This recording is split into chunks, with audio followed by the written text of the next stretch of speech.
ಎಲ್ರಿಗೂ ನಮಸ್ಕಾರ. ಇವತ್ತು ಮಧ್ಯಾಹ್ನ ಒಂದು 3 ಗಂಟೆಗೆ ಮಾನ್ಯ ಕರ್ನಾಟಕ ಹೈಕೋರ್ಟ್ನಲ್ಲಿ ಸೌಜನ್ಯ ಪ್ರಕರಣದ ಮರುತನಿಖೆ ಮತ್ತು ಸಂತೋಷ್ ರಾವ್ನೇ ಅಪರಾಧಿ, ಅವನನ್ನೇ ಮರು ವಿಚಾರಣೆ ಮಾಡಬೇಕು ಅನ್ನೋದರ ಕುರಿತಾದಂತಹ ತೀರ್ಪು ಬಂದಿದೆ. ತಮ್ಮೆಲ್ಲರ ಗಮನಕ್ಕೂ ಇದೆ ಅಂತ ಅಂದ್ಕೊಂಡಿದ್ದೀನಿ. ಇದರಲ್ಲಿ 2 ಅರ್ಜಿಗಳನ್ನು ಕೂಡ ಮಾನ್ಯ ಹೈಕೋರ್ಟ್ ವಜಾ ಮಾಡಿದೆ.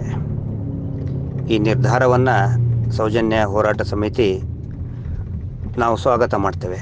ಯಾಕಂತ ಹೇಳಿದರೆ, ಸಂತೋಷ್ ರಾವ್ ಅಲ್ಲ, ಅವನು ಹೊರತುಪಡಿಸಿ ಬೇರೆಯವರಿದ್ದಾರೆ ಅಂತ ಈ ಧ್ವನಿ ಕಳೆದ 12 ವರ್ಷದ ಹಿಂದೆ ಮಹೇಶ್ ಶೆಟ್ಟಿ ತಿಮ್ರೋಡಿಯವರು ಎತ್ತಿದ್ರು. ಇವತ್ತು ಮತ್ತೆ ಒನ್ಸ್ ಅಗೇನ್ ಹೈಕೋರ್ಟ್, ಮುಂಚೆ ವಿಶೇಷ ನ್ಯಾಯಾಲಯ ಹೇಳಿತ್ತು, ಈಗ ಮತ್ತೆ ಈ ರಾಜ್ಯದ ಉನ್ನತ ನ್ಯಾಯಾಲಯನೇ ಭಾಳ ಸ್ಪಷ್ಟಪಡಿಸಿದೆ, ವಜಾ ಮಾಡಿದೆ. ಸಂತೋಷ್ ರಾವ್ ನಿರಪರಾಧಿ ಅನ್ನೋ ಒಂದು ತೀರ್ಪನ್ನು ಕೊಟ್ಟಿದೆ. CBIನವರು ಸಂತೋಷ್ ರಾವ್ನನ್ನೇ ಮತ್ತೆ ಕಟಕಟೆಯಲ್ಲಿ ನಿಲ್ಲಿಸಿ ಅವನನ್ನೇ ಅಪರಾಧಿಯಾಗಿ ಮಾಡುವಂಥ ಒಂದು ಪ್ರಯತ್ನ CBI ಅಷ್ಟೇ ಅಲ್ಲ, ರಾಜ್ಯ ಸರ್ಕಾರದ ಪ್ರಾಸಿಕ್ಯೂಷನ್ ಕೂಡ ಅದೇ ಒಂದು ಪ್ರಯತ್ನವನ್ನು ಮಾಡ್ತು. ಆದರೆ ಆ ಒಂದು ಅರ್ಜಿಯನ್ನು ವಜಾಗೊಳಿಸ್ತು. ಹಾಗಿದ್ದರೆ ಇಲ್ಲಿ ಅಪರಾಧಿ ಯಾರು?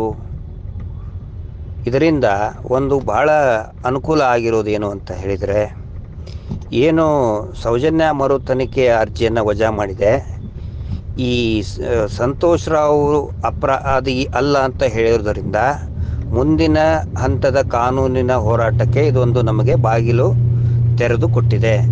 ಮಾನ್ಯ ಹೈಕೋರ್ಟೇ ಆ ಒಂದು ಅವಕಾಶ ಸೌಜನ್ಯ ಕುಟುಂಬಕ್ಕೆ ಕೊಟ್ಟಿದೆ. ಸೌಜನ್ಯ ನ್ಯಾಯಪರ ಹೋರಾಟಗಾರರಿಗೆ ಒಂದು ಮುಕ್ತ ಅವಕಾಶವನ್ನು ಕೊಟ್ಟಿದೆ. ಒಂದು ವೇಳೆ ಸಂತೋಷ್ ರಾವ್ನೇ ಮರು ವಿಚಾರಣೆ ಮಾಡಬೇಕಂತ ಹೇಳಿದರೆ ಭಾಳ ಕಷ್ಟ ಆಗ್ತಿತ್ತು. ಆದರೆ ಹೈಕೋರ್ಟಿಗೂ ಕೂಡ ಭಾಳ ಸ್ಪಷ್ಟವಾಗಿ ಗೊತ್ತಾಗಿದೆ, ನಾವು ಏನೇನೋ ಮಾಹಿತಿಗಳನ್ನು ಕೊಟ್ಟಿದ್ದೀವಿ, ಪ್ರಕರಣದ ಬಗ್ಗೆ ಎಲ್ಲೆಲ್ಲಿ ಸಾಕ್ಷಿಯನ್ನು ನಾಶ ಮಾಡಿದ್ದಾರೆ ಆ ಮಾಹಿತಿಗಳನ್ನು ಆಧರಿಸಿ ಸಂತೋಷ್ ರಾವ್ ನಿರಪರಾಧಿ, ಅವನ ಮೇಲೆ ಇದ್ದಂತಹ ಮೇಲ್ಮನವಿಯನ್ನು ತಿರಸ್ಕಾರ ಮಾಡಿದೆ.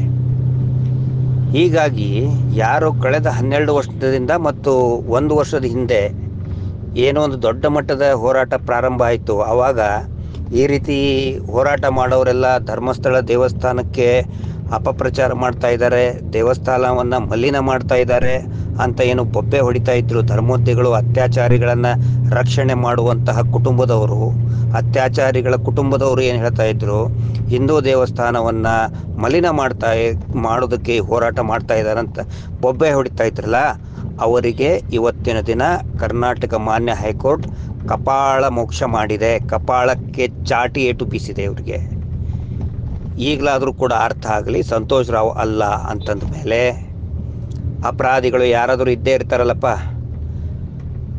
ಗಿಡ ಮರ ಗಾಳಿ ಏನು ಅತ್ಯಾಚಾರ ಮಾಡಿರಂಗಿಲ್ಲ, ಮನುಷ್ಯರೇ ಮಾಡಿದ್ದು, ಮತ್ತು ಯಾರವರು? ಹೀಗಾಗಿ ಮುಂದಿನ ಹಂತದ ಕಾನೂನಿನ ಹೋರಾಟಕ್ಕೆ ಅಪೀಲ್ಗೆ ಹೋಗೋದಕ್ಕೆ, ಮರು ತನಿಖೆಗೆ ಅಪೀಲ್ಗೆ ಹೋಗೋದಕ್ಕೆ ಇದೊಂದು ಮುಕ್ತ ಅವಕಾಶವನ್ನು ಕೊಟ್ಟಿದೆ. ಹೀಗಾಗಿ ಈ ಒಂದು ನಿಲುವನ್ನು, ಮಾನ್ಯ ಹೈಕೋರ್ಟ್ನ ಒಂದು ನಿಲುವು ಏನಿದೆ ಅದನ್ನು ನಾವೆಲ್ಲರೂ ಕೂಡ ಸ್ವಾಗತ ಮಾಡ್ತೇವೆ. ಈ ಮಾತನ್ನು ಸ್ವತಃ ಕೋರ್ಟ್ನಲ್ಲಿನೇ ಸೌಜನ್ಯಳ ತಂದೆಯವರು ಹೇಳಿದ್ದರು, ಸಂತೋಷ್ ರಾವ್ ಅಲ್ಲ, ಸಂತೋಷ್ ರಾವ್ ಆಗೋದಕ್ಕೆ ಸಾಧ್ಯ ಇಲ್ಲ ಅಂತ. ಇವತ್ತು ಅದೇ ಮಾತನ್ನು ಹೈಕೋರ್ಟ್ ಪುನರುಚ್ಚರಿಸಿದೆ. ಏನು ಮಹೇಶ್ ಶೆಟ್ಟಿ ತಿಮ್ರೋಡಿ ಅವರು ಹೇಳಿದ್ರು ಅದೇ ಮಾತನ್ನು ಮಾನ್ಯ ಹೈಕೋರ್ಟ್ ಪುನರುಚ್ಚರಿಸಿದೆ. ಇದರಿಂದ ಯಾರು ಅತ್ಯಾಚಾರಿಗಳನ್ನು ರಕ್ಷಣೆ ಮಾಡುವಂಥ ಕುಟುಂಬಕ್ಕೆ ಕಪಾಳ ಮೋಕ್ಷ ಕೊಟ್ಟಂಗಾಗಿದೆ. ಧರ್ಮ ಸಂರಕ್ಷಣಾ ಯಾತ್ರೆಯಲ್ಲಿನೇ ಅವರು ಹೇಳಿದರು, ನಮ್ಮ ಶಿವಗಣಗಳು ಸಂಶೋಧನೆ ಮಾಡಿಬಿಟ್ಟಿದೆ, ನಮ್ಮ ಶಿವಗಣಗಳು ಸಂಶೋಧನೆ ಮಾಡಿ ತೋರಿಸ್ಬಿಟ್ಟಿದ್ದಾರೆ ಸಂತೋಷ್ ರಾವ್ನೇ ಅಂಥೇಳಿ. ಆ ನಂತರ ಇನ್ನೊಬ್ಬ ರಿಟೈರ್ಡ್ ಆಫೀಸರ್ ಒಬ್ಬರು ಇಬ್ಬರನ್ನ ಯೂಟ್ಯೂಬ್ ಮುಂದೆ ತಂದು, TV ಚಾನಲ್ ಮುಂದೆ ತಂದು ಸಂತೋಷ್ ರಾವ್ನೇ ಮಾಡಿದ್ದು ಅಂತ ಹೇಳ್ತಾ ಇದ್ರು. ಆ ನಂತರ ಇನ್ನೊಂದು TV channel, satellite TV channel episode ಗಟ್ಟಲೆ ಮಾಡ್ತು. ಸಂತೋಷ್ ರಾವ್ ಅವನೊಬ್ಬನು ಫ್ರಾಡ್ MD ಹೋಗಿ ಹೇಳಿದ, ಅಣ್ಣಪ್ಪ ಸ್ವಾಮಿ ಬೆಟ್ಟದಲ್ಲೇ ಹೋಗಿ ಹೇಳಿದ ಸಂತೋಷ್ ರಾವ್ನೇ ಮಾಡಿದ್ದು ಅಂಥೇಳಿ. ಅವರೆಲ್ಲರಿಗೂ ಕೂಡ, ಯಾರು ಅತ್ಯಾಚಾರಿಗಳನ್ನು ರಕ್ಷಣೆ ಮಾಡೋಕ್ಕಿದ್ರು ಅವರೆಲ್ಲರಿಗೂ ಕೂಡ ಕಪಾಳ ಮೋಕ್ಷವನ್ನು ಕೊಟ್ಟಿದೆ. ಮುಂದಿನ ಹಂತ ಬಹಳ ಗಂಭೀರವಾಗಿರ್ತದೆ. ಬಹಳ ಪರಿಣಾಮಕಾರಿಯಾಗಿರ್ತದೆ. ಹೀಗಾಗಿ ನಮ್ಮೆಲ್ಲ ಸೌಜನ್ಯ ನ್ಯಾಯಪರ ಹೋರಾಟಗಾರರಿಗೆ ಏನು ಒಂದು ತಾವೆಲ್ಲರೂ ಮಹೇಶ್ ಶೆಟ್ಟಿ ತಿಮ್ಮರೋಡಿಯವರ ನೇತೃತ್ವದಲ್ಲಿ ಒಂದು ದೊಡ್ಡ ಮಟ್ಟದ ಅಲೆಯನ್ನು ಎಬ್ಬಿಸಿದ್ವಿ. ಇದು ನಿಜವಾಗಲೂ ಕೂಡ ಇವತ್ತು ಪರಿಣಾಮಕಾರಿಯಾಗಿದೆ. ಹೀಗಾಗಿ ಹೋರಾಟದಲ್ಲಿ ಭಾಗಿಯಾದಂತಹ, ಪ್ರತ್ಯಕ್ಷವಾಗಿ ಪರೋಕ್ಷವಾಗಿ ಸಹಕಾರ ಕೊಟ್ಟಂತಹ ಪ್ರತಿಯೊಬ್ಬ ಜನಸಾಮಾನ್ಯರಿಗೂ ಕೂಡ ಸೌಜನ್ಯ ಹೋರಾಟ ಸಮಿತಿಯ ಪರವಾಗಿ ನಾವು ಧನ್ಯವಾದಗಳನ್ನು ಹೇಳ್ತೇವೆ. ಇದು